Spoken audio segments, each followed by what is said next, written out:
Thank you very much. Yes, I thought to say some words about my work back at home, just to give you kind of a feedback where I gained all the experience and thoughts that I'm going to talk about. I've been working for the Hungarian public television for about 9 years, and I started working there as a foreign news editor and also as a correspondent. Some people call me war correspondent, which I wouldn't call myself because I've been to some war correspondent conferences, and I see that for big television channels, 24-hour TVs, well, there are some people who can actually afford going from war to war, and they are the war correspondents. I just had the chance to go to quite a few conflict zones in the past years. And I remember one of the first filmings was in 2005. I was visiting Darfur and southern Sudan, Juba. And my cameraman, who has been working on the field for over 20 years, told me the first rule all correspondents should learn, that the traveling correspondent crew is always the biggest burden on the neck of the newsroom and for the whole news program. And I didn't understand why he's saying this, because I thought we are quite brave to set out and go to Darfur. They should appreciate that we are doing this. And then I learned that actually people who are sitting in the newsroom many times don't understand why it's a challenge to set out, because you don't know, as Rima already mentioned yesterday, that you have to sit into unknown people's car, and who you choose as a driver many times is kind of a question of whether you stay alive from a reporting or not. Or, for example, when you're filming in a street with inside a cheering crowd, and then somebody comes up and says, oh, the TV people are actually spies, and then the whole public mood changes, so we have to start running because they want to beat us.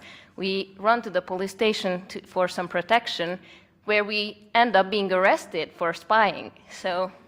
And I won't say the country where it happened to me, because it's a very lovely country that is in my heart, and that never happened. People are very friendly there when it's peacetime, but when it's wartime, and this is the thing that I really had to learn during the past years, that everything is relativized. I'm not sure this word exists, but what I mean by that when your life is at stake in a warriors or conflict area, when everything is at stake that you really worked for your whole life, and people you love can actually die from one moment to the other, you cannot expect rational behavior from people. So when you're visiting a country which is under a warriors or conflict area, you have to be prepared that everything is driven by emotions, people's acts, how they behave, what they say. Everything is really driven by emotions, and you have to expect anything. And I'm saying why it's important, because we talked so much about journalism ethics in the past 2 days.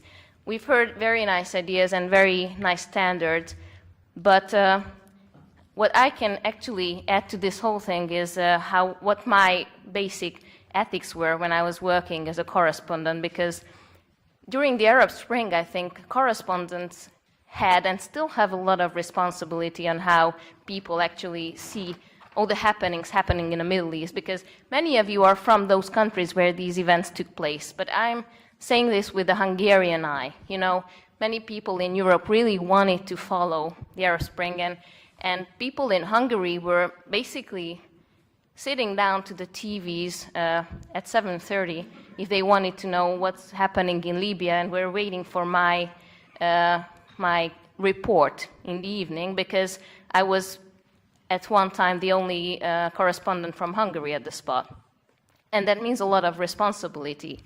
And how I see it is a good correspondent is kind of like a transmitter. So you are there on purpose. They chose you to go there. So you are kind of a person who has to make the audience see everything with your eyes, hear everything with your ears, and smell things with your nose without you being part of the story. Because once you are part of the story, then you just lose the 3 steps difference you have to keep if you're a correspondent, according to my ideas. And this is a very fine line. And every situation, especially when you are working in a war zone or in a conflict zone, this is a very fine line, and you really have to be aware not to step over it, because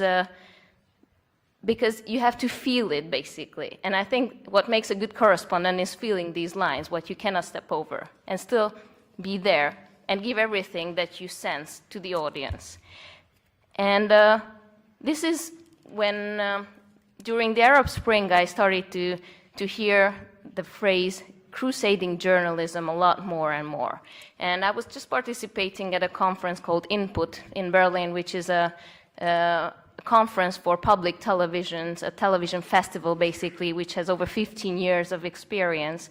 And we had a whole day arguing about whether crusading journalism is correct or not, because I'm saying this because in the past 2 days we also talked a lot about emotions and journalists trying to make people understand things and convince them.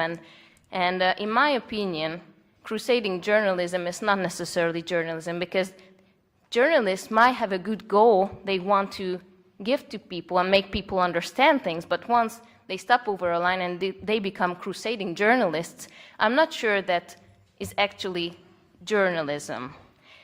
And with the Arab Spring, I kind of saw that this line between journalists and bloggers and just people with freely telling their opinion kind of blurred. And I think it was for different reasons, but I also think that one of the reasons was the hype that actually followed the Arab Spring, because this was just an amazing thing that started to unfold in Tunisia, and then in Egypt, and in Libya, and the whole world was amazed, and even people who didn't really focus on the Middle East before just really started to follow what's happening, and this hype unfortunately affected many journalists as well.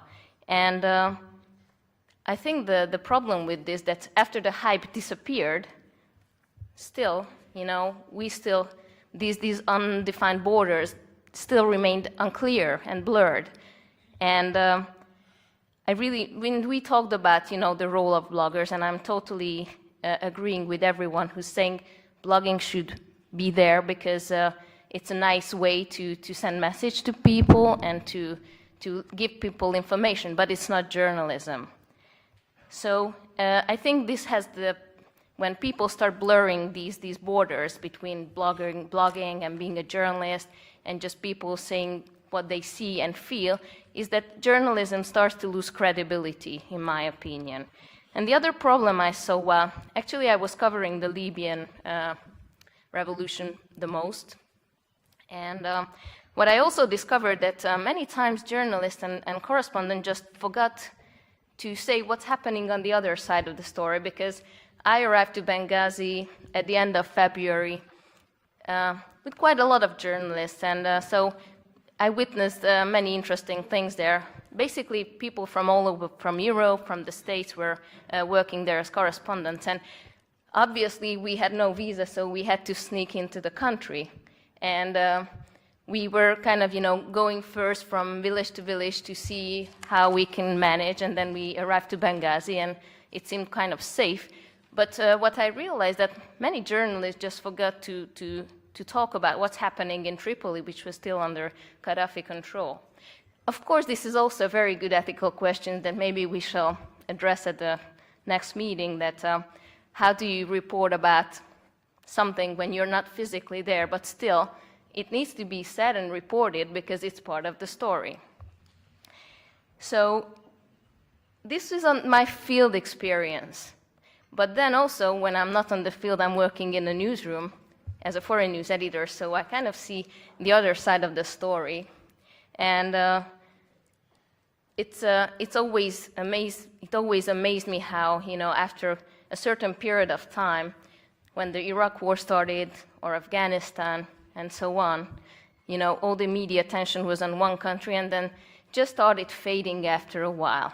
And I know what I'm going to say is really terrible, but just to get people's attention to this fact, when I'm talking to non-journalists, I'm always saying that I give you, and guess what I'm saying when I'm saying some numbers and some countries.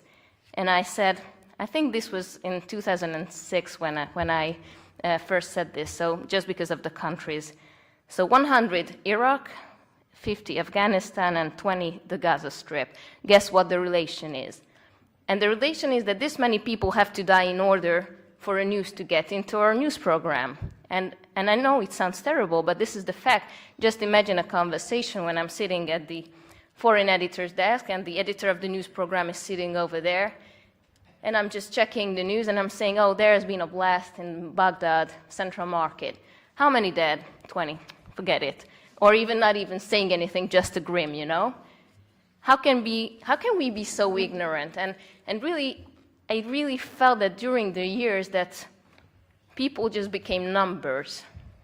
And I don't know how it's in your country, but for example, in Hungary, we cannot show dead bodies, which is also something that I always argued with. Not that I like watching dead bodies, but we basically covered the Iraq war without showing even blood, or maybe some blood on the floor, but if we could avoid that, they even took out those scenes from the report. How can you cover a civil war with really tens of thousands or hundreds of thousands of people dying without showing blood and dead people? People had no real idea what was going on in Iraq because they just, really, this is why people and victims became numbers, because they saw some things happening in the market and they saw some afterwards footage, but they did not realize in their heads that even one death is, you know, the loss of a word for so many people. But when 100 people dies a day, what that means. So my idea became to try to personalize the stories, and unfortunately I wasn't at that workshop when I think some of you have been already talked about personalizing a story. But what I try to do in my work and try to convince other journalists who I was working with is to always try to personalize the story so that people can get the message. And this became my main aim when I was going to different countries to work as a correspondent as well, because we were also covering, you know, the news, and we also had a foreign affairs magazine. We don't have anymore, which is, I don't know how it's in your country, but in the Hungarian public TV there are no foreign affairs magazines at all, which is, I think, very sad. But what I did was, when I was talking about the Gaza conflict or Palestinian tensions, you know, I went and tried to find families who actually, you know, with their story can show what's going on. Because, okay, the other thing is the Palestinian issue, you know, in Hungary. Well, they say, yeah, they've been killing each other for decades, so nothing will happen. How can you say that? So when I'm going to a family where one of the sons of a mother and a father is for Hamas and the other is for Fatah, and I show their story, and it is also terrible, but how one of the brothers killed the other because the one for the Hamas was wearing a mask, and his brother didn't notice that it's his brother and killed him. When I'm showing stories like this, or when I'm going to Libya and I'm talking to a guy who's 19 years old and worked as a waiter but left his job and decided to join the rebels because he thought in what he believed in, and for the camera we could see how he's first meeting the big machine gun he has no idea how to handle, and older ones for 22, 23 years old try to teach him how to use it. So I think when I'm bringing stories like this, it actually reaches people a lot more. The other tool that I found to make people interested in what's going on in countries that might be far from them physically is to show why it's important for Hungary. And that's also a tool I would recommend to anyone, because many times we just forget to understand why this would make people interested in our countries. In Europe, for example, what's happening in Libya, let's say. But once you find a grip on why it's important, why can it be important for the next 10 years what's happening in Libya, and it's even a good tool to convince your boss to explain him, because many times you would suppose that he knows, but probably he doesn't, to explain him why it's important for your country, then it's also, because of course we are all facing the same problems, budget cuts and everything, reduced possibilities to go and cover things. And the third tool that I find very useful is different formats. Referring back to the Input Festival for public TVs, it was held in Sydney last year, and it was really amazing to see how countries are trying to work with different formats to reach audience with sensitive and important topics that don't get to the mainstream media at all. What they did is took formats from commercial televisions like survival shows, like reality shows, and packed it with important content. Just to give you an example, I don't know if you've heard about the Australian program Go Back Where You Came From. Nice title. Basically, it's a reality show, a survival show for racist people. What they did, they took 10 racist people who declared themselves racist because immigration is a huge problem in Australia. So they chose 10 racist Australian people. And of course, there was a big thing to win in the end. Of course, why else they would volunteer? But what they did is took these 10 people and put them to the different stages that legal and illegal immigrants have to go through usually. From the boat, which is about to sink, to the stage when they are based in a camp, and then one camp to the other camp, and to the third camp, and all this with real immigrants surrounding them. Well, you can imagine the first reactions, but in the end, they did start to communicate and talk to them. So, and this became a big hit in Australia, and people did start to focus on talking about immigration. And I'm just saying this is a nice example that we talked about edutainment, infotainment, it is working. So I think we can all learn from these examples, and my time is up, so I don't want to take more time from the other panelists. So my conclusion is that maybe we should open to new formats that we don't necessarily imagine at the moment as a working idea for sensitive issues, but it did work in South Africa with people who were in debt, and a debt doctor was covering the issue and helping them. It was also a reality show. So I think we should just maybe open our eyes for the surrounding countries and get some good ideas. Thank you.